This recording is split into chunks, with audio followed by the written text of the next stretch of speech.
यो सत्तामा हुने हो र सम्पत्ति जाँचका निमित्त उसले चाहिने एउटा सुदृढ पाइला चाल्ने हो भने यहाँ एक एकका चाहिने शरीर नाङ्गिन्छन्। कसो सम्पत्ति कति छ, हिजो को थियो, कसले जानेका छैनन्। काङ्ग्रेसको 14औं महाधिवेशनपछि नेपाललाई हिन्दू राष्ट्र कायम गर्ने मामिलामा र संघीयता खारेज गर्ने मामिलामा काङ्ग्रेसले नेतृत्व गर्नुपर्छ भन्ने हो। एकदमै त्यो जनतासँग पुग्नु पर्छ, जनतालाई आफ्नो पक्षमा लिएर त्यस, किनभने मुलुकको हित यसैमा निहित छ क्या। पहिचान नमेटाउँ भनेको त्यही कारणले, त्यसैले हामी बाँचिरहन्छौँ क्या। धर्म मैले भने 3 करोड नेपाली क्रिस्चियन हुनुहोस्, 3 करोड नेपाली चाहिने, मुस्लिम हुनुहोस्, 3 करोड नेपाली चाहिने, अरू धर्ममा जानुहोस्, केही फरक पर्दैन। तर परिचय यो हिन्दू राष्ट्र हिजोको परिचयलाई चाहिँ बचाएर राख्नुहोस्, त्यसैले खान पुग्छ, केही गर्नै पर्दैन। त्यही भगवान्को कुरा, त्यही ऋषिमुनिहरूको आशीर्वाद यो देशलाई प्राप्त हुन्छ। एउटा पार्टीको झन्डा हालेर चाहिने जनताको शोषण गर्न त पाइँदैन नि, त्यो पनि त जाँच गर्ने दिन आउँछ, आउला, आइहाल्छ। नमस्कार, खरो प्रश्नमा यहाँलाई स्वागत छ। प्रमुख राजनीतिक दलहरू महाधिवेशन गर्नै पर्ने बाध्यतामा रहेका कारणले पनि दौडधुप गरेर आफ्नो महाधिवेशन गरिरहेका छन्। संसदको सबैभन्दा ठूलो दल नेकपा एमाले ठूलो तामझामका साथ केही दिन अघि मात्रै चितवनमा आफ्नो पार्टीको 10औं महाधिवेशन सम्पन्न गर्यो। अहिले सत्तारूढ दल नेपाली काङ्ग्रेस महाधिवेशनको सङ्घारमा रहेको छ। माओवादी केन्द्र राष्ट्रिय सम्मेलनको तयारीमा जुटेको बेला राष्ट्रिय प्रजातन्त्र पार्टीले पनि भर्खरै मात्र राष्ट्रिय महाधिवेशनबाट नयाँ नेतृत्व चयन गरेको छ। धेरै पटक सत्तामा पुगेको, देशका हरेक परिवर्तनमा महत्त्वपूर्ण आन्दोलनमा महत्त्वपूर्ण भूमिका निर्वाह गरेको तथा निर्णायक भूमिका गरेको र खास गरी प्रजातन्त्रका लागि, स्वतन्त्रताका लागि लडाईँको सुरुवात गरेको नेपाली काङ्ग्रेसप्रति आज पनि जनताका त्यतिकै अपेक्षा छन्।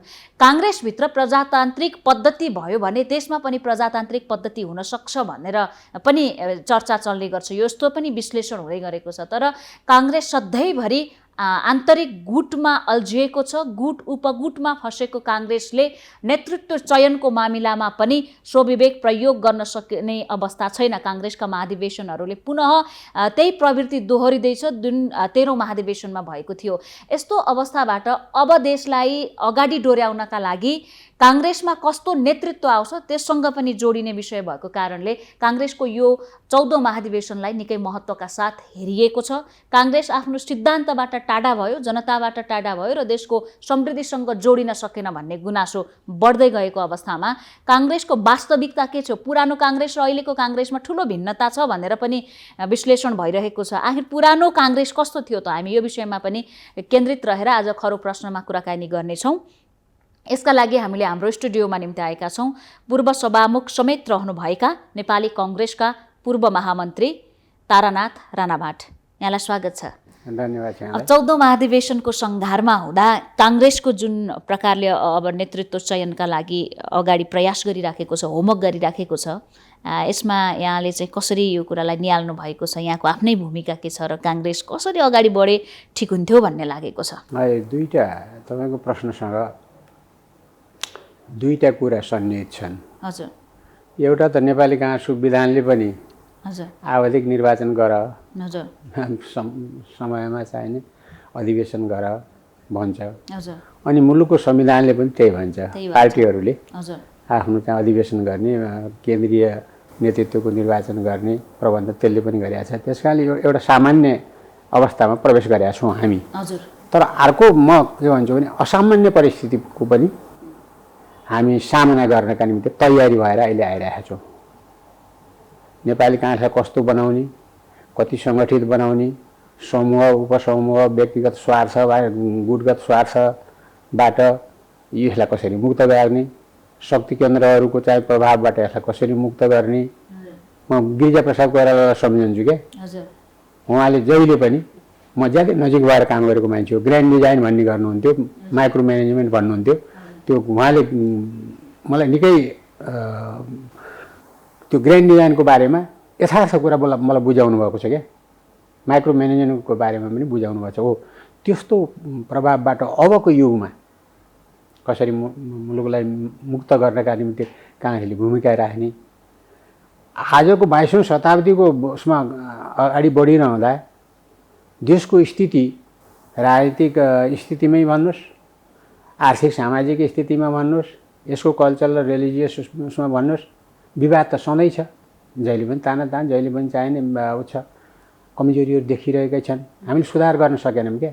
यद्यपि शाब्दिक उसमा चाहिने हामी अल्पविकसितबाट विकासोन्मुख भन्ने पनि चाहिने फेता गुथिसक्यौँ, तर त्यो यथार्थ जनताको जीवनसँग डे टु डे जीवनयापनका आधार र परिस्थितिसँग यदि दाँजिने हो भने ती विभीषणहरू त हाम्रा निमित्त त अपाच्य छन्। यथार्थ त उही हो पढ्नु। त्यस कारणले मुलुक मैले अघि नै निवेदन गरेँ नि, मुलुकको जनताले भोग्नु परेको विषम परिस्थिति, गरिबीभन्दा गरिबीको रेखाभन्दा कसरी माथि उठ्ने, अर्थात् यसको आर्थिक सामाजिक विकास कसरी गर्ने, आजको चुनौती क्या। हजुर। अनि बढ्दै गएका विकृति र विसङ्गति अन्य क्षेत्रहरूमा, धार्मिक सांस्कृतिक क्षेत्रमा हेर्नुहोस् न, के बिग्रेको थियो नेपाललाई आफ्नो परिचय हिन्दू राष्ट्र भन्दा। हरेक नेपालीलाई तपाईँ प्रत्याभूति दिनुहोस्, जुनसुकै धर्म जुनसुकै संस्कृतिमा प्रवेश गरे पनि हुन्छ, माने पनि हुन्छ। त्यसमा राज्यले चाहिने अवरोध गर्दैन, राज्यले चाहिने समस्या सर्वधर्म सम्मान भन्ने कुरा गर्दैन। त्यो प्रत्याभूति दिने स्वतन्त्रताको प्रत्याभूति। तर हाम्रो सदियौँ पुरानो, हजारौँ वर्षदेखिको पुरानो परिचयलाई चाहिँ किन मेट्नु पर्यो संविधानमा, त्यो किन राखिएन र अब किन राख्नुपर्छ भन्ने प्रश्नहरू छन्। मुलुकले भोग्नु परेको आर्थिक परिस्थिति, विषम परिस्थिति, अघि नै मैले निवेदन गरेँ नि, जनता के खाउँ र के लाउँ भनेको परिस्थितिमा छ। परिवारलाई पढाउनु पऱ्यो, बच्चाहरूलाई पढाउनु पऱ्यो, परिवारको चाहिँ जीवनयापनका निमित्त प्रबन्ध गर्नु पऱ्यो। गाउँ छोडेर मात्रै भएन, देश छोडेर अन्तर्राष्ट्रिय श्रम बजारमा चाहिने पसिना बगाएर नेपाली बसेको छ, नेपाल बसेको छ। त्यसमा सुधार ल्याउने कि नल्याउने र आफ्नै देशको यत्रो स्रोत र साधन सम्पन्न देश, यत्रो त्यहाँको चाहिँ विकास, दक्षिणतिरको मित्र राष्ट्रको विकास र उत्तरतिरको मित्र राष्ट्रको विकासबाट फाइदा लिएर सहयोग लिएर यसलाई सम्पन्न बनाउनुको निमित्त सरकार र राजनीतिक पार्टीहरू चाहिँ इमान्दार भइदियो भने कुनै ठुलो समस्या छैन। किनभने दार्शनिक निकायहरू हाम्रा प्रशस्त छन्, सहयोगी मित्र राष्ट्रहरू नेपाललाई सहानुभूति राख्ने, सद्भाव राख्ने प्रशस्त छन्। त्यसको सदुपयोग मात्रै गर्न सक्यो भने र अनावश्यक ढङ्गले ती खर्चहरू भएन, जस्तो संहिता हाम्रो निमित्त चाहिने अनावश्यक बोझ हो, त्यसबारेमा पुनर्विचार गर्ने कि नगर्ने। शक्ति विकेन्द्रीकरणबाट स्थानीय निकायहरूलाई सम्पन्न गराउनुहोस्, आफ्नो विकास गर्ने जिम्मेवारी उनीहरू आफै गरून्, राज्यले दिने स्रोत तिनीहरू मार्फत गरोस् न। नचाहिँदा खर्चहरू किन गर्ने भन्ने आग्रहका साथ नेपाली काङ्ग्रेस अगाडि बढ्नुपर्छ र नयाँ बाटो खोज्नुपर्छ। यहाँले भन्नुभएको काङ्ग्रेसको 14औं महाधिवेशनपछि नेपाललाई हिन्दू राष्ट्र कायम गर्ने मामिलामा र संघीयता खारेज गर्ने मामिलामा काङ्ग्रेसले नेतृत्व गर्नुपर्छ भन्ने हो। एकदमै त्यो जनतासँग पुग्नुपर्छ, जनतालाई आफ्नो पक्षमा लिएर। त्यसमा किनभने मुलुकको हित त्यसैमा निहित छ क्या। अहिले अहित भएको कसरी छ यो भनिदिनुहोस् न। कुनलाई? हिन्दू राज्यबाट हामी धर्मनिरपेक्ष राष्ट्र बनिसकेपछि, संहितामा गइसकेपछि हामीले अनावश्यक खर्च भने नि, जनता के खाउँ र के लाउँको अवस्थामा छ। आफ्नो परिवारलाई यहाँ छोडेर विश्व श्रम बजारमा चाहिने पसिना बगाएर खाएर छ भने नि, हामीले यहाँ हाम्रो चाहिने साधन स्रोतहरूलाई परिचालन गर्न सक्यौँ। खनिज पदार्थहरू, यहाँको जङ्गल जडीबुटी, यहाँको जलस्रोत होइन, यहाँको उर्वर माटो, हाम्रो भूमिमै हामीले चाहिने विकासका चाहिँ प्रबन्धहरू गर्न सक्यौँ र त्यसको विश्व बजार विस्तृतीकरणतिर गर्न सक्यौँ। त्यसको व्यापकता चाहिने हामीले खोज्न सक्यौँ, प्रयत्न गर्न सक्यौँ। त्यसका निम्ति राष्ट्रिय सङ्कल्प चाहियो, त्यसका निम्ति पार्टीहरू तयार हुनु पऱ्यो, त्यसका निम्ति सरकारले प्रबन्ध गर्नु पऱ्यो भने के हामी सधैँ गरिब हुन्छौँ? गरिब हामी जस्तै देश गरिब हुनुपर्ने कारणै छैन, आधारै छैन। आधार सबै छन्, तर त्यसको सही सदुपयोग गर्ने चेष्टा भएन। किनभने यस्तै गरिबहरू पालेर अहिले जनताहरू काङ्ग्रेसप्रति मैले सुरुवातमा पनि जोडे अपेक्षा गरिराखेका छन्। काङ्ग्रेस राम्रो भयो भने देशमा पनि राम्रो हुन्छ, त्यसको असर देशमा पनि पर्छ भन्ने विश्लेषण भइ नै राखेको छ। एकदम सही विषय। जनताको चाहना 2007 सुन्नुहोस्, एउटा सामन्तवादी पारिवारिक शासन व्यवस्थाको अन्त्य गरेर जनतालाई सार्वभौम सत्ता सम्पन्न स्वतन्त्र नागरिक बनाएर र गभर्मेन्ट उनीहरूको छनौटबाट, उनीहरूको चाहिने प्रभावकारिताबाट निर्माण हुने र देशलाई शान्ति सुव्यवस्था र सुशासन दिने प्रबन्धका मालिक बनाएको होइन, सोभरेन सिटिजन बनाएको हो नि हो। त्यो भुलेको छैन जनताले। र हरेक परिवर्तन, मुलुकको आर्थिक सामाजिक सम्पूर्ण परिवर्तनका निमित्त अगुवाई गर्ने पार्टी त नेपाली काङ्ग्रेस हो। नेपाली गर्ने बेला चाहिँ काङ्ग्रेस चुक्यो भन्ने अब जनगुनासो छ। एकदम यथार्थ। तपाईँलाई धन्यवाद छ। यथार्थ त्यही हो कि हिजोको पुस्ता जसलाई हामीले नाम भन्दाखेरि विश्वेश्वरदेखि लिएर शोभनाजीदेखि लिएर गणेशमान कृष्णप्रसादसम्म आउँछौँ नि हामी, त्यो निस्वार्थ पुस्ता, त्यो जनतालाई मात्रै दृष्टिगत गरेर मुलुकको परिवर्तनको चाहना गर्ने, समस्त परिवर्तन कांग्रेसलाई जनतासँग जोडेर हेर्ने अगाडि बढ्ने आफ्नो स्वार्थ होइन, आफ्नो समूहको समूह नै थिएन भने स्वार्थ कहाँबाट हुन्छ? त्यस्ता नेताहरूले जन्माएको यो पार्टी र त्यस्ता नेताहरूले नेतृत्व प्रदान गरेको र त्यस्ता नेताहरूले प्रशिक्षित गरेका हामी कार्यकर्ता हुँदाखेरि पनि यो पार्टीले किन हो, के कारणले हो सही नेतृत्व दिन नसक्दा मुलुक यो गति भइरहेको छ। प्रतिस्पर्धी पार्टीहरू त संसारभरि जहाँ बहुदलीय व्यवस्था हुन्छन्, व्यवस्था नै त्यस्तो व्यवस्था भएको हुनाले पार्टीहरू गर्नुपर्ने जरुरी छैन। तर काम कारबाहीले, बोली वचनले, व्यवहारले र उदाहरणले साँच्चै जनताको सेवक हो, साँच्चै राष्ट्रिय भावनाबाट ओतप्रोत सङ्गठन हो, साँच्चै परिवर्तनका निमित्त जहिले पनि अग्रणी भूमिका निर्वाह गरेको छ। शहीद यति बने, यसबाट दुःख पाउने कार्यकर्ता यति छन्, पावरमा जाँदाखेरि पनि यिनीहरूले कहिले स्वार्थका निम्ति काम गरेनन् भन्ने चाहिने एउटा उदाहरण प्रस्तुत गर्न सक्ने पार्टी त नेपाली काङ्ग्रेस मात्रै हो नि।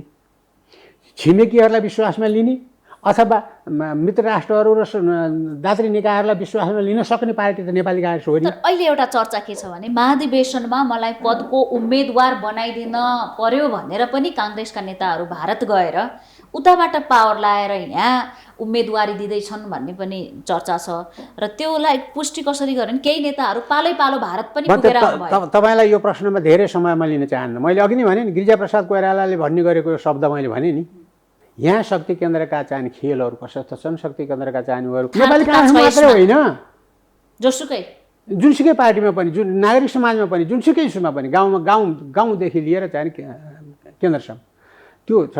तर त्यसबाट मुक्त हुने भनेको त हामी आफू हो नि, आफ्नो सङ्गठन हो नि, आफ्ना नेताहरू हो नि, हामी त्यसमा प्रवेश गर्दैछौँ। त्यसै कारण यो 14औं अधिवेशन हरेक दृष्टिकोणले महत्त्वपूर्ण छ।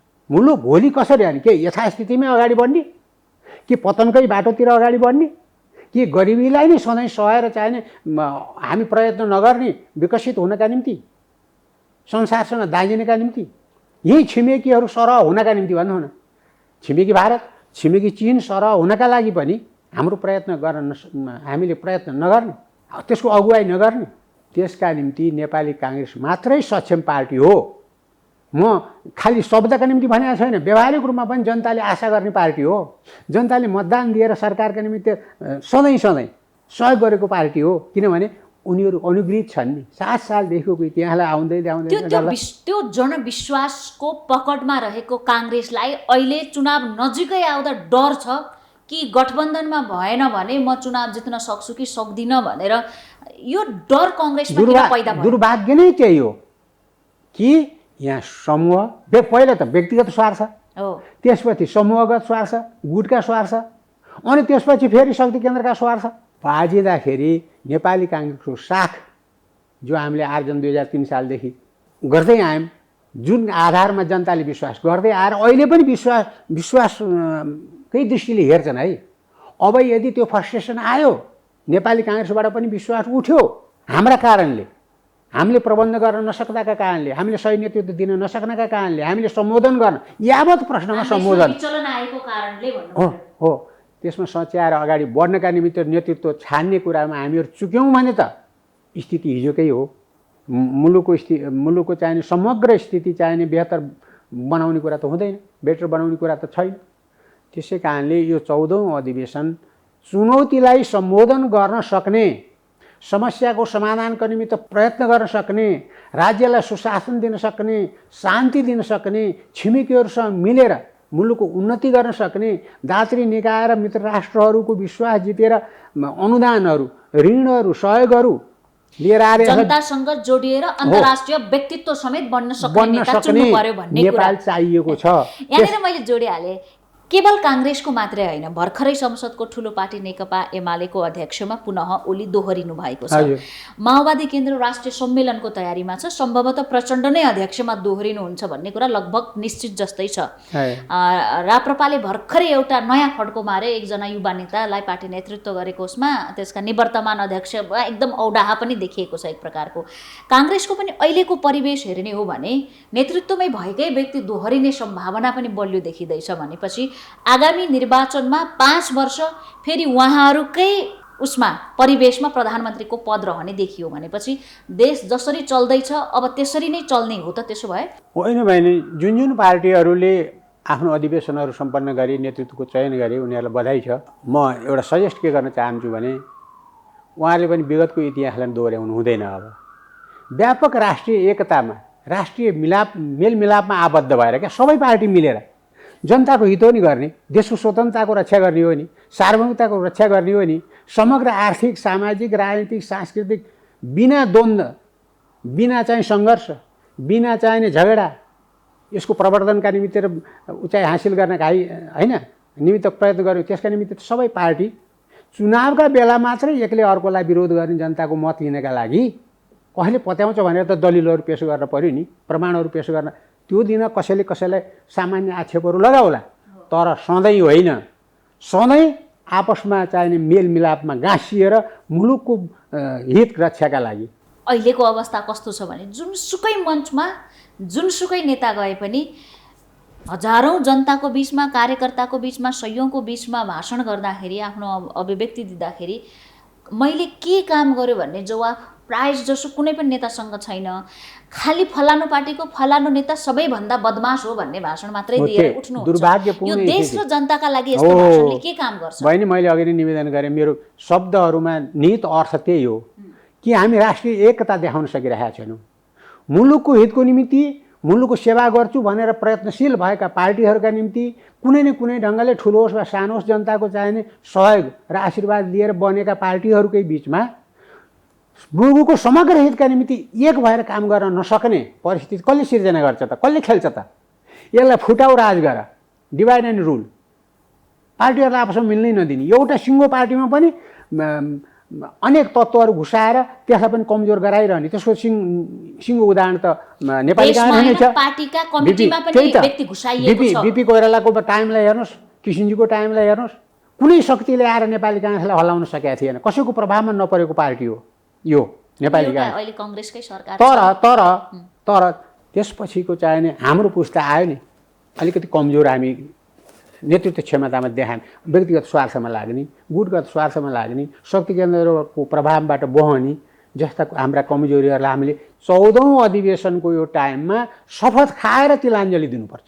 त्यस्ता कुरा अभ्यासबाट आफूहरू मुक्त रहन। नेपाली काङ्ग्रेस हिजो धर्म सम्झेर 3 सालदेखि अहिलेसम्म कुन आदर्शका लागि, कुन विचार र कुन संस्कृतिका लागि, कुन प्रबन्ध, हरेक नेपालीको घरमा एउटा दुहुने गाई होस्, छोराछोरीलाई पढाउन सक्ने क्षमता होस्।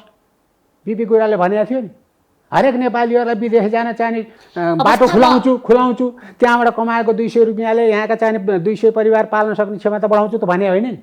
यही माटोमा उभिएर, यही माटोमा हात नङ्ग्रा खियाएर, यही नाममा पढ्ने लेख्ने सुविधा प्राप्त गरेर प्रयत्न गरेर यो मुलुकलाई सम्पन्न बनाएर हरेक नेपालीको जीवनस्तर उठाउँछु भने हो नि नेपाली काङ्ग्रेसको उद्देश्य र चाहिने तपाईँको आदर्श भनेको त प्रयत्न गर्ने भनेको। अवस्था म यहाँलाई अवगत गराउँ, यहाँ पनि जानकार हुनुहुन्छ होला। त्यो काङ्ग्रेस जसले एउटा गाई पालोस्, जमिन होस्, खेतमा नङ्ग्रा खियाओस्, उद्योग गरोस्, खाओस् भन्ने त्यो काङ्ग्रेसको आजको अवस्था के छ भने सुत्केरीलाई भत्ता दिन्छ सरकारले, अन्डा खुवाउँछ, गाईको दुध त खान पाउँदैन बच्चाले, गाई पाल्नै छोडिसक्यौँ हामीले। त्यो अन्डा विदेशीले दाताले स्पोन्सर गरेको छ। नेपालमै विद्यार्थी पढ्ने कुरा गर्नुभयो यहाँले। कैयन हुन त सबै धर्मप्रति मेरो व्यक्तिगत रूपमा सम्मान छ, तर अहिले के भइरहेको रहेछ भने मानिलिउँ क्रिस्चियन धर्म बन्ने हो भने बच्चा फ्री पढाइदिने अभियानै चल्या रहेछ यो देशमा। भनेपछि शिक्षा लिनलाई धर्म बेच्नुपर्ने बाध्यतामा जनतालाई राखेको रहेछ अहिले त। काङ्ग्रेसको त्यो सिद्धान्त र आजको यो अवस्था मेल बुझेँ मैले। तपाईँ खेल्न दिनुहोस् न, हरेक धर्महरू, क्रिस्चियनहरू खेलौँ, मुस्लिमहरू खेलौँ, हिन्दूहरू खेलौँ, ओमकार परिवारका सबै खेलौँ, जनताको जीवन स्तर उठाउनका निम्ति, जनताको सोचको स्तर उठाउनका निम्ति, जनताको चाहिने घाँस बाँस कपास भन्छन् नि को प्रबन्ध, सुप्रबन्धका लागि, प्रबन्ध मात्रै होइन, शाब्दिक उसका भाषण गर्ने विषय मात्रै होइन, यथार्थमा जनताले भोग्न पाउने परिस्थितिको निर्माणका निम्ति एउटा सरकार, एउटा पार्टीको सरकार, एउटा पार्टीको पार्लियामेन्टमा मेजोरिटीले मात्रै हुने कुरा होइन नि। त्यसको त कानुनसङ्गत पनि शासन व्यवस्था चाहियो। शान्तिको वातावरण बनाउनका निमित्त पनि विकास गर्न त शान्ति चाहिन्छ नि, शान्तिको, अनि त्यसपछि सम्पूर्णको एकता चाहिन्छ नि। त्यो प्रबन्धका निम्ति प्रयत्नशील हुने परम्परा र संस्कृति, राजनीतिक कल्चर, पोलिटिकल कल्चर को विकास नहुँदाखेरि हरेक आफ्नो स्वार्थमा जाँदाखेरि र त्यसको शिकार नेपाली काङ्ग्रेसभित्र पनि फेरि भयो क्या। गुट बुट हामी छौँ अहिले। यसलाई नितान्त ढङ्गले हजुर हामीले न्यूनीकरण गर्न सकेन। म त भन्छु शून्यकरण भन्नुपर्छ। न्यूनीकरण भनेको एकैचोटि नहुने हुनाले बिस्तारै गरेर शून्यकरणमा लैजाऊँ न। हामी बुद्ध स्वार्थ जिरोमा लैजाऊँ न। स्वार्थ नहोस्, विश्वेश्वर जस्तो मान्छे जन्मोस्, सुवर्णजी जस्तो आफ्नो सम्पत्ति मुलुकका निम्ति खर्च गरेर क्रान्ति गरेर प्रजातन्त्र ल्याउने जन्मोस्। कृष्णप्रसाद जस्तो एउटा सुराएर लट्ठी लिएर हिँड्ने, एउटा ट्याङ्की बोकेर हिँड्ने जस्तो नेता चाहियो यहाँ। तब नै जनताको यथार्थता के हो त अहिले काङ्ग्रेसभित्र? कतिका गुनासा, काङ्ग्रेस नेताका गुनासा के छन् भने पार्टी नेतृत्वले टिकट बेचिदिँदाखेरि हकदार कार्यकर्ता नेताहरूले चुनावमा जान पाएनन्, वञ्चित भए। यहाँसम्मको कारोबार काङ्ग्रेसभित्र छ। होइन, तपाईँले जे थाहा पाउनु भएको छ सम्पूर्ण नेपाली जनताले त्यही थाहा पाएको छ। त्यसै कारण मेरो मुखबाट त्यही कुरा किन बकाउन खोज्नुहुन्छ? कृपा गरेर मेरै घरको कुरा खोतल दिन मलाई बाध्य नपार्नुहोस्। यस्तै विकृति विसङ्गति पढ्नु न, यस्तै विकृति विसङ्गति हामी जिम्मेवार तहमा रहेका मान्छेहरूले अथवा राजनीतिक भाषामा भन्दा नेताले भनौँ, नेतृत्वले नेतृत्व समूहले काम गर्न आफ्नो खुट्टामा टेकेर, आफ्नै भूमिमा टेकेर, आफ्नै जनताको आड भरोसामा विश्वासमा उभिएर काम गर्ने हो भने नेपाल बनाउनु कुनै गाह्रो छैन। आधारहरू प्रशस्त छन् भने नि, प्राकृतिक मानवीय सम्पूर्ण आधारहरू हामीसितै छन्। तर हामी त्यसलाई चाहिँ नि नजरअन्दाज गर्छौँ, जानी गराइन्छ। अनि उही गिरिजाप्रसाद कोइरालाले भन्नुभयो जस्तो ग्रान्ड डिजाइन आउँछ, अनि माइक्रो म्यानेजमेन्ट गर्छ, अनि यो पुष्पकमल दाहालले भने जस्तो कम्फर्टेबल गभर्मेन्ट चाहिन्छ। हो, यो रोगबाट गभर्मेन्ट के कम्फर्टेबल गभर्मेन्ट नै हो त उहाँले भन्नुभयो जस्तो? खोइ त्यो त थाहा छैन मलाई। तपाईँ त त्यही पार्टीको नेता होइन भने? होइन, म कम्युनिस्ट पार्टीको नेता होइन, म माओवादी आतङ्कवादीहरूको नेता होइन। त्यही पार्टी भनेको सत्तारूढ काङ्ग्रेसको भनेको होइन, बुझेँ मैले। त्यही हाम्रो गुनासै त्यही हो। कृष्णप्रसाद भट्टराईले पनि त यो देशमा शासन गरेको हो नि। कति स्वार्थ थियो? संविधान 1 वर्षभित्र बनाउने म्याद पाउँदा अरूले त्यो म्याद पाएको 10 वर्ष लगाइदिन्थ्यो र प्रधानमन्त्री 10 वर्ष खान्थ्यो। तर 6 महिनाभित्र संविधान बनाएर 6 महिनाभित्र आम निर्वाचन जनताले निर्णय गर्ने परिस्थिति निर्माण गरेर जनताको हातमा सत्ता सुम्पिएको होइन? त्यस्ता नेता पनि हामीसित थिए। सत्ताका निम्ति मरिमेट्ने, साथीलाई भए पनि लाते हानेको छ, विपक्षीलाई भए पनि लाते हानेको छ, जनतासँग पनि झुट बोलेको छ गर्ने अभ्यास पनि हाम्रै देशमा देखिए। कङ्ग्रेस त प्रचण्डले चलायो भन्ने एक थरी काङ्ग्रेसका नेताहरूको गुनासो सुनिन्छ, कति सत्यता हो त? खै त्यो त मलाई थाहा छैन। प्रचण्डले मसित कुरा पनि गर्न सक्दैनन्।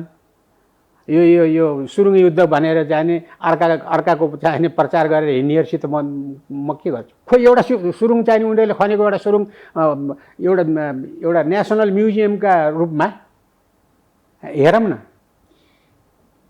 त्यस कारणले झुट प्रचार गरेर मुलुकलाई त्रसित बनाएर, त्राहिमाम बनाएर शासन गर्ने व्यवस्थाको चाहिने म सोच पनि गर्दिनँ। त्यसैले त मुलुक बिग्रेको हो। देश त उहाँहरूकै हातमा छ नि त। कसले भन्यो उहाँहरूको हातमा? देश त नेपाली जनताको हातमा छ। नेपाली जनता एउटा परिस्थितिबाट मुक्त हुन सक्यो भने यो देश त स्वर्ग बन्छ। त्यो परिस्थिति बताइदिनुहोस्। त्यो परिस्थिति भनेको उही ग्रान्ड डिजाइन, यहाँ प्रवेश नदिनुहोस् न, माइक्रो म्यानेजमेन्ट गर्न नदिनुहोस् न। हाम्रो कन्ट्रोलमा हाम्रो देशको अवस्था छैन। स्वार्थमा, आफ्नै मात्रै सुख सुविधाको स्वार्थमा नसमेटिनुहोस् न। त्यसका निम्ति ग्रुप निर्माण नगर्नुहोस् न। समग्र जनतालाई, जनताको हितलाई ध्यानमा राखेर कर्तव्यनिष्ठ भएर आफूलाई पाएको समय र साधनको सदुपयोग गर्नुहोस्, भ्रष्टाचार निर्माण गर्नुहोस्, अनियमितता निर्माण गर्नुहोस्, विकृति विसङ्गति हटाउनुहोस् होइन, र एउटा सुशासन, शान्ति र एउटा चाहिने एउटा धर्मपूर्वक गरिने प्रबन्ध, शासन प्रबन्ध क्या, कानुनको आधारमा धर्म सम्झेर गरिने शासन प्रबन्ध यो देशमा गर्ने भने त मुलुक बन्नलाई समय नै लाग्दैन। अहिले लगातार पछिल्लो यो केही दिन यता समाचारहरू हेर्ने हो भने जुनसुकै समाचार माध्यमबाट पनि के आइरहेको छ भने काङ्ग्रेसले नीति बिना नेतृत्व चयन गर्दैछ।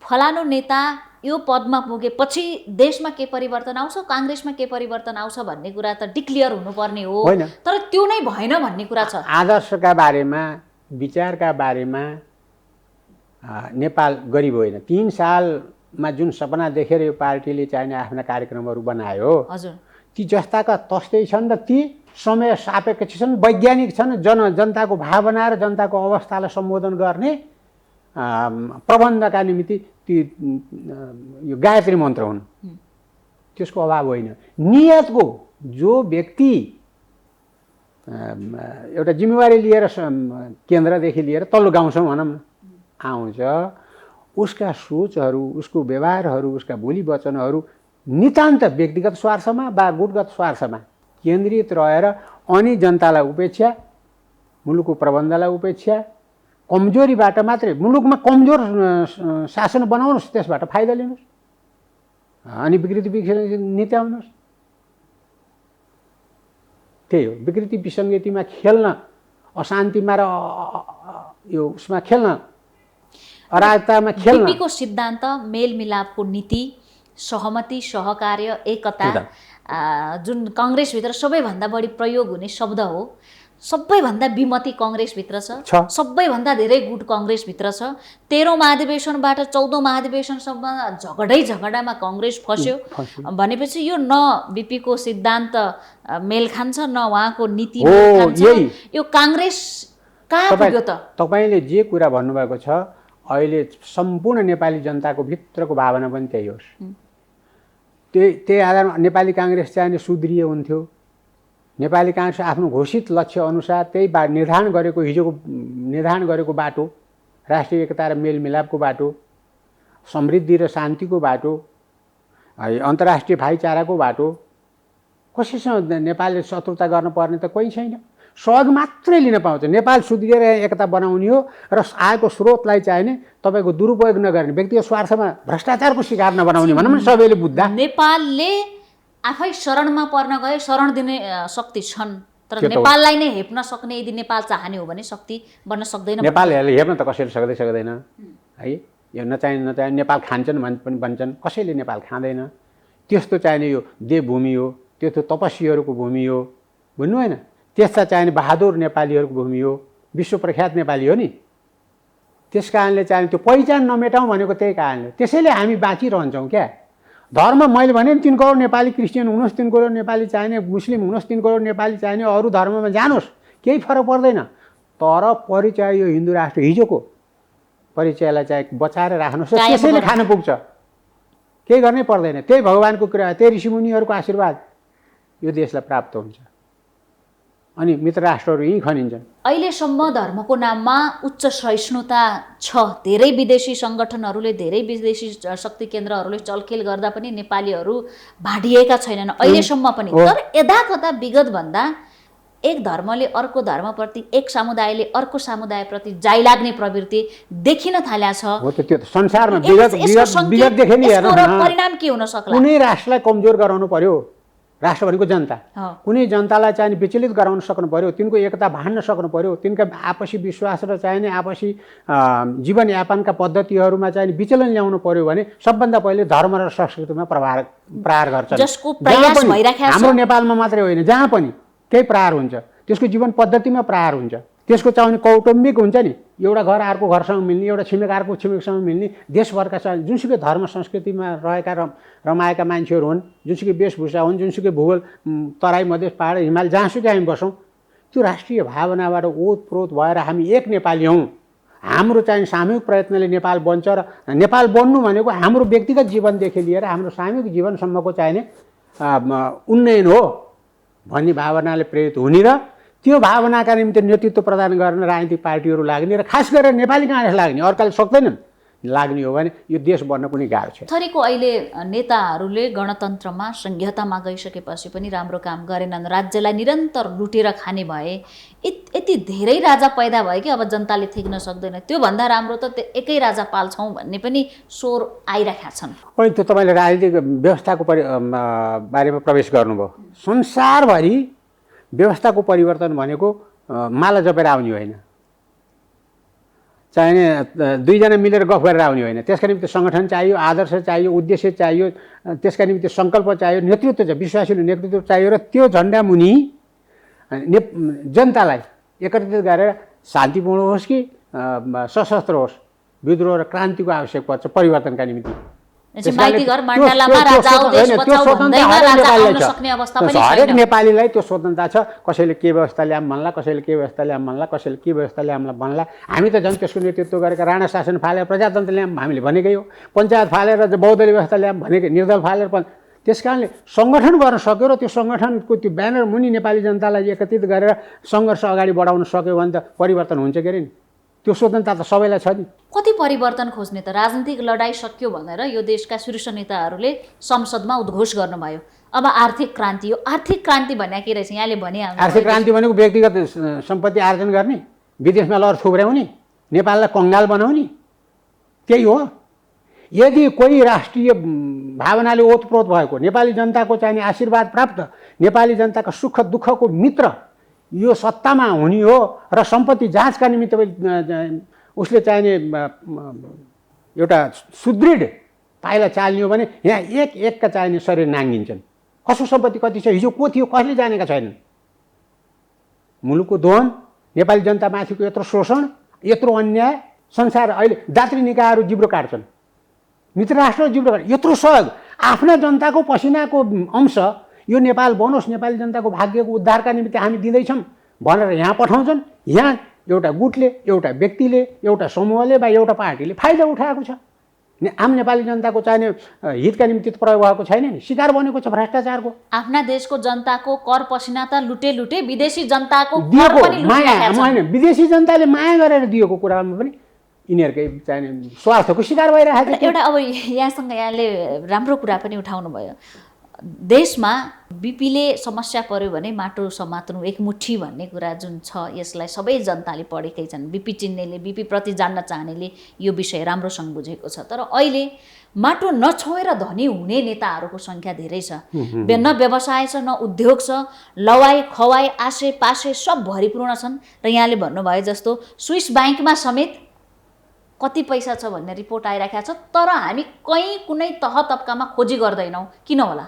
होइन, तपाईँले त्यो म प्रवेश गर्न चाहन्न त्यो लामो समय लिएर त्यसमा यथार्थ हो। त्यो स्विस ब्याङ्कमा मात्रै होइन, अरू मुलुकका उदाहरणको लागि ब्याङ्कहरूमा छ भन्छन्। मैले अघि नै भने नि, यदि निष्ठावान यो मुलुकको सही नेतृत्व लिने नेपाली जनताको विश्वास प्राप्त शक्ति चाहिँ आउने हो भने यहाँ नेपालभित्र रहेको सम्पत्तिको जाँच र विदेशमा रहेको चाहिने ब्याङ्कहरूमा रहेको वा उद्योगहरूमा रहेको चाहिने नेपाली सम्पत्ति फिर्ता ल्याउन कुनै गाह्रो छैन। राजा वीरेन्द्र इच्छा शक्ति चाहियो। राजा वीरेन्द्रको त देशभित्रै रहेको सम्पत्ति खोज्दै त्यो ट्रस्टले अहिले राष्ट्रियकरण गरिरहेका छ। नेताको सम्पत्ति, तिनै नेताले राजा वीरेन्द्रको सम्पत्ति खोज्ने र खोस्ने र राष्ट्रियकरण गर्ने, अनि उनीहरूको चाहिँ सम्पत्ति खोज्नुपर्छ कि पर्दैन? त्यो दिन राजाहरूले कमाएको भए नेपाली जनतालाई शोषण गरेर नेपाली जनताको विरुद्ध चाहिने पाइला चालेर अथवा जेसुकै गलत थियो भने त्यो पनि सच्चियोस्, त्यो पनि सच्चियोस्, ठिक छ। तर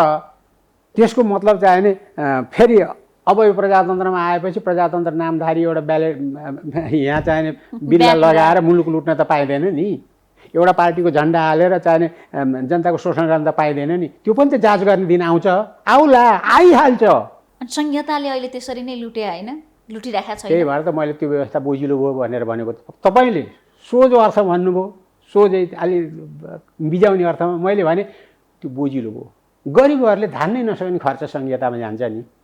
अब 14औं महाधिवेशनबाट आउने नेतृत्व अलि भिन्न आउला र देशलाई ठिक ठाउँमा लैजान सक्ला भन्ने विश्वास छ त? हेर्नुहोस्, यो ओपन साथीहरूको चाहिँ मतको आधारमा निर्धारण हुने भएको हुनाले हजुर प्रस्तुत हुने साथीहरूमध्ये कसले जित्ला, कुन जिम्मेवारीमा साथीहरू स्थापित होला, त्यो अर्को कुरा हो। तर जो आउँछ अब जो साथी चाहिने पदाधिकारीदेखि सदस्य केन्द्रमा आउला उनीहरूले चाहिने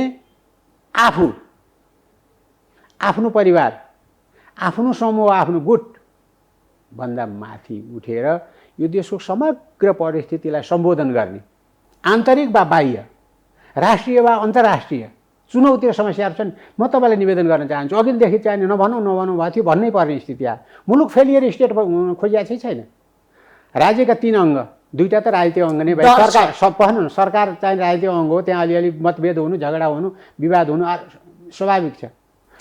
संसद राजनीतिक संस्था, विभिन्न पार्टीहरू आउँछन्, स्वार्थहरू बाजिन्छन्, त्यहाँ अलिकति वाद विवाद स्वाभाविक हो।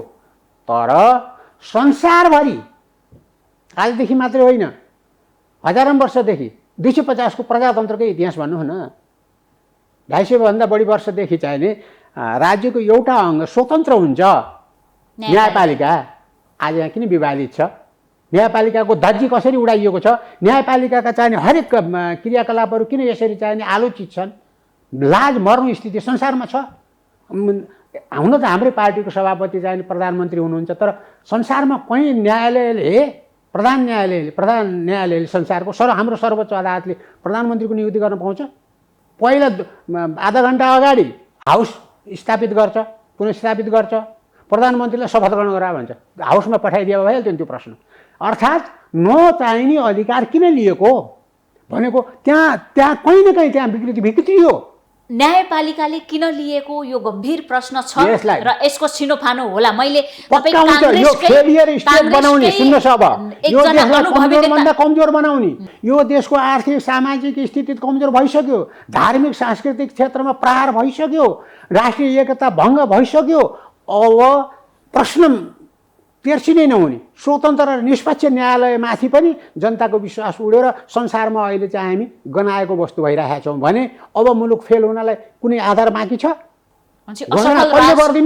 राष्ट्रतर्फ हामी उन्मुख छौँ। अर्थात् मैले यहाँलाई कहाँ जोड्न खोजेँ भने यहाँले प्रसङ्ग बस जोडी नै हाल्नुभयो। मैले अघि नै यो प्रश्न गरौँ कि भनेर पनि सोच्दै थिएँ। सोच्न त अदालतले जे गर्यो त्यो आफ्नो ठाउँमा छ, आफ्नो ठाउँमा मुलुकको अहितका निमित्त गरिरहेको छ। 2 महिना पुग्न होइन, दुर्गति भएको छ। अनि त्यो अझै सचिँदैन, अझै सच्याउने प्रयत्न छैन। हात छोड्या छन् त त्यहाँ। पार्टी बोल्दैनन्। राजनीतिक पार्टीका नेताहरू चाहिँ किन मौन बसेका छन्? कसको हितका निमित्त मौन बसेका? नेपालको हित हो भने त यो समस्या समाधानका निमित्त निर्देशित गर्नुपर्छ, सल्लाह गर्नुपर्छ, अथवा के गर्नुपर्छ? एक्सन गर्नुपर्छ। एक्सनको निमित्त बोल्नुपर्छ। न्यायिक नेतृत्व गर्ने संस्थामा तालचा लागेको छ, कोही बोल्दैनन्। मान्छे देश कहाँ छ? नेपाली काङ्ग्रेसलाई जनताले प्रतिपक्षी दलमा बसो भनेको थियो, तर प्रतिपक्षी दल वेटिङ गभर्मेन्टको रूपमा बस्या हुन्छ भनेर भन्छन् विश्वव्यापी रूपमा। त्यो पनि ठिक होला, तर यहाँले नै भन्नुभयो जसरी अदालतले परमादेशको आधारमा प्रधानमन्त्री नियुक्त गर्यो र कुनै उद्देश्य बोकेका राजनीतिक दलहरू पनि थिएन। तत्कालीन समयमा एकअर्काप्रति कुण्ठा बोकेर आएका राजनीतिक दलहरूसँग जसरी काङ्ग्रेसले अलायन्स गरेर सरकारको नेतृत्व गर्यो, त्यो चाहिँ काङ्ग्रेसको हितमा र देशको हितमा थियो कि छैन? कसैको हितमा पनि छैन, न्याय पद्धतिको हितमा पनि छैन, प्रजातन्त्रको हितमा पनि छैन, राष्ट्रियताको हितमा पनि छैन। संसारभरको यो प्र्याक्टिस 250 वर्षभन्दा अगाडिदेखिको प्र्याक्टिसमा एउटा उदाहरण छ। अदालतले प्रधानमन्त्री मनोनित गरेको, प्रधानमन्त्री नियुक्त गरेको, सरकार बनाएको। आश्चर्यजनक विषय, लाज लाग्दो विषय भन्छु म त। सिद्धान्त र आदर्श, राजनीतिक आदर्श र सिद्धान्तको कुरा गर्ने हो भने यहाँ त भयो। लज्जानुभूति कसैलाई छैन र पनि अब सुधारेर अगाडि बढ्यो हुन्थ्यो नि। त्यसका निम्ति प्रयत्न पनि छैन। राजनीतिक पार्टीहरू मौन छन्। अनि देशको चाहिँ भविष्य कहाँ जान्छ भनेर नेपाली जनताले कसरी आशा गर्छन्? आफ्नो सुख र समृद्धिको, यो देशमा म जस्ता युवा वर्गमा मात्रै फ्रस्ट्रेसन छैन, इमान्दार भएर बसेका निष्ठावान नेताहरूमा पनि फ्रस्ट्रेसन छ। एकदम। मलाई तेरो मनमा कति छ फ्रस्ट्रेसन भन्नुहुन्छ भने 90% फ्रस्ट्रेटेड छु म यो स्थिति देख्दा। यसका निम्ति हामी राजनीति, म त 4थो पुस्ताको राजनीतिक परिवारको मान्छे हुँ, 4थो पुस्ताको हुँ नेपाली काङ्ग्रेस भित्र। विद्यार्थी भएर त अहिले कलेजमा मेरा नातिनाले चाहिँ काम गर्छन् भनेपछि हरेक नेपालीको त्यही अनुभूति छ। अहिले भएन, सुधार गर्नु पर्यो। जस्तो नेतालाई बैमान बनाउने मामिलामा कार्यकर्ताको पनि ठुलो भूमिका देखियो। चुनाव आउँछ, मासु भात 2-4 लिटर पेट्रोलमा भोट परिवर्तन भइहाल्ने। अब महाधिवेशन आउँदैछ, जरादेखि नै गुटको एउटा लाइन पकड बनाएको छ, उसले एनी हाउ त्यहाँ भोट हाल्छ, चाहे उनीहरूलाई होटलमा राख्नु परोस्, पैसा दिनु परोस्। म निष्ठावान बहुदलीय व्यवस्थाको हिमायती र प्रजातान्त्रिक शासन पद्धतिको समर्थक, कानुनको शासन हुनुपर्छ, शान्ति हुनुपर्छ भन्ने व्यावहारिक रूपान्तरणको खोजी गर्ने व्यक्ति भएको हुनाले आफ्नो आङ आफैले कनाएर, अर्थात् राजनीतिको जुनसुकै पार्टीको चाहिने बारेमा म आलोचना गरौँ, आफ्नै आङ कनाएको हुन्छ क्या। तर विकृति त भनिदिनु भयो भने केही मानिस त सचेत बुझेँ होला। मैले। यसलाई सुधार्नका निमित्त आफ्नो पार्टीका नेतृत्ववर्गले सोच्नु पर्यो। काङ्ग्रेसले सबभन्दा पहिले सोच्नु पर्यो। यस्तो शब्द उच्चारण गर्न मलाई पटक्कै मन लाग्दैन। तैपनि नेपालको आम चुनाव पनि मासु भातमा बेचियो भन्छन्, पार्टीको महाधिवेशन पनि यही मासु भातमा बेचिन्छ र नेतृत्व त्यसरी नै आउँछ भनेर भन्छन्। यो अवस्था रहेसम्म नेतालाई मात्र गाली गरेर के हुन्छ? तपाईँको अध्ययनका बारेमा पनि म प्रश्न उठाउन्न, तपाईँको अभिव्यक्तिका बारेमा पनि म तितो पोख्दिनँ, तर तपाईँले भनेको जस्तो अभ्यासमा कमसेकम नेपाली काङ्ग्रेस यो 14औं महाधिवेशनमा हरेक कार्यकर्ताले स्वविवेक प्रयोग गर्नुपर्छ। तब नै राष्ट्रियता, प्रजातन्त्र र यो देशको चाहिने इज्जत र प्रतिष्ठा सायद यो कन्फर्म भइसक्यो होला। ताप्लेजुङबाट आउने प्रतिनिधिले म कसलाई भोट दिन्छु र म कसका लागि लबिङ गर्छु भनेर 6 महिना पहिला नै त्यो त राजनीतिक धर्म नै हो। भन्नु न, त्यसमा यदि विकृति विसङ्गतिहरू त्यसको पछाडि छैनन्, त्यसको आधार होइनन्, तर विकृति सहित सोच्नु पाउनु त त्यो स्वतन्त्रता हो नि। त्यो त वास्तविक प्रजातन्त्र नै हो, तर यसको मिसयुज भएको छ। मिसयुज भएको पनि दुर्भाग्यपूर्ण हो। त्यो दुर्भाग्यपूर्ण नेपाली काङ्ग्रेसका लागि मात्रै होइन, समग्र नेपालका निम्ति दुर्भाग्य हुन्छ यदि त्यस्तो हो भने। तर मलाई लाग्छ म जस्तै कार्यकर्ताहरू हुन्, देशको जुनसुकै कुनाबाट आउन्, उनीहरूको सोच भोलिको नेपाली जनताको सुख र समृद्धि, भोलिको नेपालको शान्ति र सुशासन, भोलिको नेपालको अन्तर्राष्ट्रिय चाहिने प्रतिष्ठा र भोलिको नेपालको नवनिर्माणको प्रयत्नका निमित्त केन्द्रित हुन्छ भन्ने म आत्मविश्वासमा छु अहिले। अब यहाँ चाहिँ पुरानो पुस्ताको अनुभवी नेता र धेरै महत्त्वपूर्ण व्यक्तिहरूसँग काङ्ग्रेसभित्र र देशमा पनि काम गरिसक्नुभएका कारणले पहिलाको नेताहरू जो यो देशमा जसले राजनीतिको नाम लिँदा ती नेताहरूलाई सम्झिन बाध्य हुन्छन्, देश बनाउने नेताको नाम लिँदा सम्झिन बाध्य, उहाँहरूलाई 125 किलोको माला लगाइदिएको मैले फोटोै देख्दिनँ, म गुगल सर्च गर्छु देख्दिनँ। अहिलेका नेता जसप्रति जनताको पटक्कै रुचि छैन, वितृष्णा छ, जो करप्टेड छन्, उहाँहरू गाउँमा गएर 125 किलोको माला लगाएर काठमाडौँ फर्किरहेका छन्। यो माला लगाइदिने चलन के गरे बापत सम्मानित हुन्छन् नेता? सोनाम धन्य यथार्थमा राजनेता, विश्व इतिहासमा अङ्कित राजनेताहरू, विश्वेश्वर सुवर्ण, गणेशमान किसिनजी, तिनलाई कहिले माला चाहिएन। जिल्लामा जाँदा यहाँबाट पहिले दुध पठाएर यति किलोको माला तयार गर्नु भन्ने आदेश कहिल्यै भएन। यति हजार मान्छे चाहिने मेरो बस स्टेसन अथवा एयरपोर्टमा जम्मा गराउनु भन्ने चाहिने कहिले भएन। उदाहरणका निमित्त पोखरा गएर बस्ने बासमा पुगेपछि म त पोखरा आएको छु नि बाबु भन्ने नेताहरू पनि हामीले बेहोर्यौँ। कता छौ तिमी? म पोखरा आएर बसिसकेँ, आऊ न। उदाहरणका लागि पुगेपछि नेता कार्यकर्तालाई खोज्छन्। अहिले हेर्नुहोस् त, उर्दी जारी गरे हुन्छ, यति भिड त्यहाँ हुनै पर्यो। स्थितिका बारेमा मलाई प्रश्न नगर्नुहोस्, म आफै लज्जित छु यो बारेमा। नेपाली काङ्ग्रेस यस्तो कल्चरमा प्रवेश गर्यो। कुरा गर्छौँ, कसरी देश हुन्छ त? प्र्याक्टिकल पार्ट अब सुधार गर्यो नि। त्यसै कारण सुधार्ने पोइन्टमा सुधार्ने समयमा हामी प्रवेश गरेका छौँ। भोलिदेखि 24 गतेदेखि हाम्रो त्यो प्रयत्न व्यवहारमा उतार्ने हाम्रो चाहिने कोसिस हुन्छ। एउटा सक्षम नेतृत्व कलेक्टिभली है, एउटा व्यक्तिले निर्णय गरेर अब हुँदैन। कलेक्टिभ लिडरसिपको आधारमा जो चुनिएलान् उनीहरूको छलफलका आधारमा त सर्वसम्मत किसिमले निर्णयमा पुगुन्, होइन भने बहुमतको कल्चर हुन्छ नि डेमोक्रेसीमा। त बहुमतका आधारमा गरिने निर्णय एकल निर्णयले होइन। म अहम ब्रह्मास्मि, म त सभापति भएँ, त्यस कारणले अब तिमीहरू मान नमाने गर्ने हो। दुईटैमा दम्भ देखिन्छ। सभापति हुने बित्तिकै म नै सर्वेसर्वा हुँ भन्ने सोच राखेको देखिन्छ। हार्नेले पनि म हारे, सहयोग गरौँ भन्ने होइन कि जसरी सक्छ म चिमोटी राख्छु, त्यसलाई सफल बनाइराख्छु, खुट्टा तान्नै छोड्दैन। एकदम दुईटै कुरा प्रजातान्त्रिक आदर्श विपरीत। प्रजातान्त्रिक सोच र पद्धति विपरीतका हुन्। हारेकाले सहयोग गर्नै पर्छ, उसको ड्युटी हो, कर्तव्य हो। किनभने त्यो उसको अलिकति पनि विचलनले, उसको सोचमा आउने अलिकति पनि चाहिने कमजोरीले धोका त जनतालाई पर्छ नि, धोका त डेमोक्रेसीलाई पर्छ, देशलाई पर्छ नि। त्यसै कारणले हारले पनि इमान्दारीपूर्वक सहयोग दिने, जित्नेले पनि दम्बरहित भएर, घमण्डरहित भएर मेरो विरोधी हो, मलाई भोट हालेको थिएन भन्ने जस्ता भावना नराखेर समेटेर सल्लाहका आधारमा कलेक्टिभली सामूहिक नेतृत्वका आधारमा अब काम गर्ने व्यवस्था आएको छ।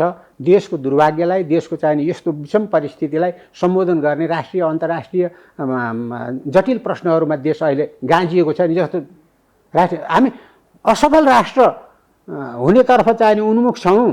अब कुन दिन लगाएर चाहिने भर्खरा पर्नेमा हामी पर्यो त पर्यो त्यसलाई चाहिने हुन नदिने, सुधार गर्न सक्ने का निम्ति नेपाली काङ्ग्रेस सक्षम रहन्छ भन्ने मलाई आत्मविश्वास छ। अब अन्त्यमा छौँ, यो 14औं महाधिवेशनको सङ्घारमा यहाँलाई के प्रश्न गर्न चाहे आजको कार्यक्रममा अन्त्यमा भने नेपाली काङ्ग्रेस सुध्रिनुपर्छ भन्ने आम जनताको चासो छ, चाहना छ। र काङ्ग्रेस राम्रो भइदियो, जिम्मेवार भइदियो भने अरू पार्टीहरू पनि आफ्नो तरिकाले ठेगानमा आउँथे। काङ्ग्रेसले लिडरसिप लियो भने अरू पार्टीहरू पनि बाध्य हुन्थे सच्चिन र देश बन्थ्यो भन्ने आज पनि बहुसङ्ख्यक जनताको चाहना छ। तर काङ्ग्रेस न आफू सम्हालिन सकिरहेका छ, न अरू पार्टीले देश बनाउन सकेका छन्। अनि यो त गणतन्त्र, प्रजातन्त्र जे भने पनि देशमा केही पनि छैन। त्यसकारणले 14औं महाधिवेशनको नेतृत्वले सोच्नुपर्ने त्यही हो, सामूहिक आधारमा निर्णय गर्ने। हजुर, राष्ट्रिय एकता र मेलमिलापको आधारमा समग्र पार्टीहरूलाई आफ्नो भाइ सरह, चुनावका बेला मात्रै झगडा होस्, चुनावको आलोचना झगडा होस्, स्वस्थ झगडा होस्, स्वस्थ प्रतिस्पर्धा होस्, आलोचना प्रत्यालोचना स्वस्थ ढङ्गले रहन्।